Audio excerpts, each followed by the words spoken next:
World War II transformed the aircraft carrier from a supporting naval experiment into the single most decisive weapon at sea. Before 1941, U.S. carriers were few in number and still shaping doctrine. By 1945, they formed the backbone of American naval power across the Pacific and beyond. These ships were not identical. Some were experimental conversions, others were rushed wartime stopgaps, and a few were purpose-built instruments of overwhelming force. Fleet carriers struck enemy bases, light carriers filled critical gaps, and escort carriers quietly protected convoys and landings. Together, they formed a layered system that allowed the U.S. Navy to fight continuously across vast oceans. As we examine every U.S. aircraft carrier used in World War II, consider this question: which mattered more, the carriers that won famous battles, or the ones that made those victories possible? Pre-war and treaty era. Fleet carriers, 1927–1941. USS Langley, CV-1. USS Langley was the United States Navy's first aircraft carrier, converted from the collier USS Jupiter as an experiment rather than a frontline combat ship.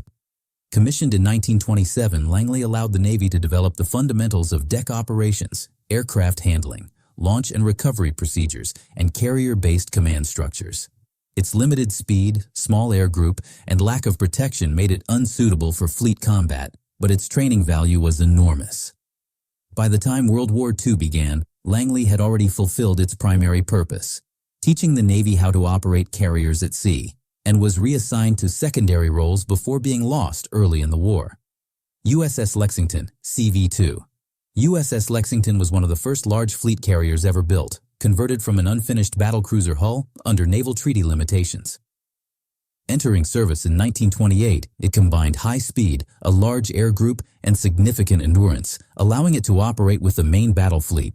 Lexington helped prove that carriers could project striking power far beyond the range of battleship guns. Its size and aviation capacity made it a central asset in early Pacific operations, culminating in its loss at the Battle of the Coral Sea, where carrier versus carrier combat permanently changed naval warfare. USS Saratoga, CV-3. USS Saratoga was Lexington's near-identical sister ship and shared the same battlecruiser origins, speed, and striking power. Throughout the interwar period, Saratoga served as a testbed for carrier tactics, often participating in fleet exercises that revealed both the offensive potential and vulnerability of carriers. During World War II, it operated extensively in the Pacific, surviving multiple torpedo hits and returning to service repeatedly. Saratoga's durability and continued usefulness underscored how well early U.S. carrier designs had anticipated the demands of modern naval air warfare. USS Ranger, CV-4. USS Ranger was the first U.S. aircraft carrier designed and built from the keel up as a carrier rather than a conversion. Smaller and slower than earlier fleet carriers, it reflected treaty-era constraints and experimental design compromises. Ranger was not well suited for high-intensity Pacific combat, but proved effective in the Atlantic, supporting air operations and amphibious landings. Its service highlighted the trade-offs between size, speed, and operational flexibility that shaped pre-war carrier design decisions. Early war fleet carriers, 1941–1942. USS Yorktown, CV-5. USS Yorktown represented a refined evolution of pre-war carrier design, balancing speed, protection, and air group capacity within treaty limits. Commissioned in 1937, it was built with combat operations in mind rather than experimentation, allowing it to transition quickly into wartime service. Yorktown played a decisive role in the early Pacific War, most notably at the Battle of the Coral Sea and the Battle of Midway. Despite suffering severe damage, rapid repairs allowed it to re-enter combat, demonstrating how operational tempo and repair capability became as important as raw ship design. Yorktown's eventual loss at Midway underscored both the vulnerability and the strategic value of fleet carriers. USS Enterprise, CV-6. USS Enterprise was the most active and arguably the most important U.S. aircraft carrier of World War II. Entering service in 1938, it combined high speed, a large air group, and excellent endurance, making it ideal for sustained Pacific operations. Enterprise participated in nearly every major carrier engagement of the war, from early raids to late war offensives, earning a reputation for resilience and reliability. Its ability to absorb damage, continue flight operations, and rapidly adapt air group composition made it a model of effective carrier employment.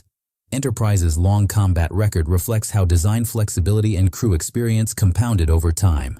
USS Hornet, CV-8. USS Hornet was the last of the pre-war Yorktown-class carriers, entering service just weeks before the attack on Pearl Harbor. It is best known for launching the Doolittle raid in April 1942, when Army bombers struck the Japanese home islands for the first time. Although this mission did not cause significant material damage, its psychological and strategic impact was substantial. Hornet later fought at Midway in the Santa Cruz Islands, where it was lost. Its short but intense service life illustrates how early war carriers were committed aggressively despite limited numbers. USS Wasp, CV-7. USS Wasp was built under strict treaty limitations, resulting in a smaller and more lightly protected carrier than its contemporaries. While this reduced survivability, it allowed the Navy to field an additional carrier during a critical period of numerical shortage. Wasp operated in both the Atlantic and Pacific, supporting operations ranging from aircraft delivery to direct combat missions. Its loss to submarine attack in 1942 highlighted the risks inherent in operating lightly protected carriers in contested waters. Nevertheless, Wasp filled an essential gap when every available flight deck mattered. Mass production fleet carriers, 1943-1945, Essex-Class aircraft carriers. The Essex-Class represented the turning point in American carrier warfare and became the backbone of U.S. naval power during the second half of World War II. Designed after early war lessons, these carriers were larger, more survivable, and far more flexible than earlier classes. They featured improved flight deck arrangements, stronger anti-aircraft defenses, armored aviation fuel systems, and the ability to operate larger and more diverse air groups. Most importantly, they were engineered for rapid, large-scale production, allowing the U.S. Navy to replace losses and expand its carrier force simultaneously. USS Essex, CV-9. USS Essex was the lead ship of the class and entered service in 1942, quickly validating the new design under combat conditions. She supported major Pacific operations, including strikes against Japanese island bases and fleet engagements, proving that the Essex-class could sustain prolonged high-tempo operations. Her performance set the operational standard for the dozens of carriers that followed. USS Intrepid, CV-11. USS Intrepid became one of the most battle-tested Essex-class carriers of the war. She survived torpedo and kamikaze attacks while continuing to conduct flight operations, demonstrating the class's resilience. Intrepid participated in major campaigns across the Central and Western Pacific, highlighting the ability of Essex-class carriers to absorb damage and remain operational. USS Bunker Hill, CV-17. USS Bunker Hill is remembered for surviving one of the most severe kamikaze attacks of the war in 1945. Despite catastrophic damage and heavy casualties, the ship did not sink, underscoring the robust damage control design built into the class. Her experience influenced post-war carrier survivability standards. USS Franklin, CV-13. USS Franklin suffered extreme damage after a Japanese air attack ignited fires among armed aircraft on deck. Although nearly lost, she survived due to extraordinary crew effort and structural strength. Franklin's survival reinforced the strategic value of durability over lightweight design.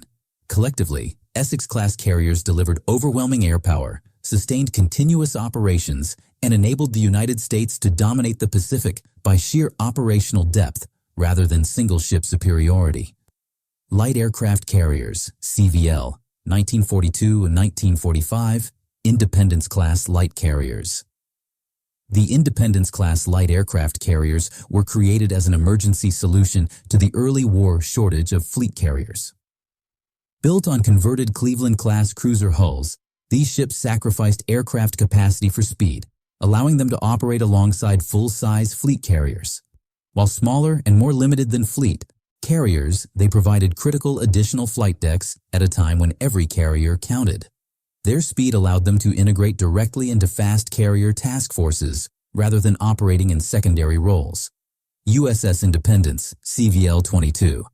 USS Independence was the lead ship of the class and entered combat in 1943. She participated in early Central Pacific operations, providing fighter cover and strike aircraft during island assaults. Her service proved that light carriers could meaningfully contribute to fleet-level operations despite their reduced size.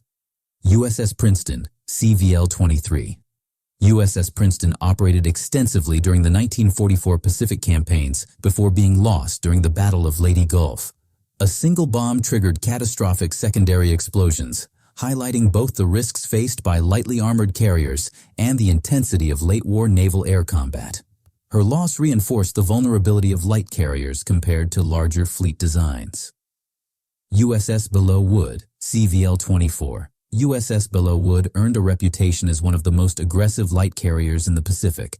She supported strikes across the Philippines and endured kamikaze damage while continuing operations. Her combat record demonstrated that light carriers were not merely stopgaps, but active contributors to offensive operations. USS Cowpens, CVL-25. USS Cowpens played a major role in fast carrier task forces, supporting strikes against Japanese positions across the Pacific. She frequently operated under extreme weather conditions, including typhoons, underscoring the demanding operational environment faced by carrier crews. Her consistent availability made her a dependable component of carrier groups. USS San Jacinto, CVL-30. USS San Jacinto entered service later in the war and supported major operations including strikes against Japan itself. Though smaller than fleet carriers, she maintained a steady operational tempo until the war's end. The Independence class as a whole proved that speed, availability, and numbers could compensate for limited capacity. Escort aircraft carriers, CVE, 1941-1945. Escort carriers and their strategic role. Escort aircraft carriers were built to solve problems that fleet carriers could not efficiently address. Slower, smaller, and cheaper to produce, these ships focused on convoy protection, anti-submarine warfare, and direct air support for amphibious landings. While they lacked the speed and striking power of fleet carriers, escort carriers filled critical gaps across the Atlantic and Pacific, ensuring sea lanes remained open and ground forces received immediate air cover during invasions.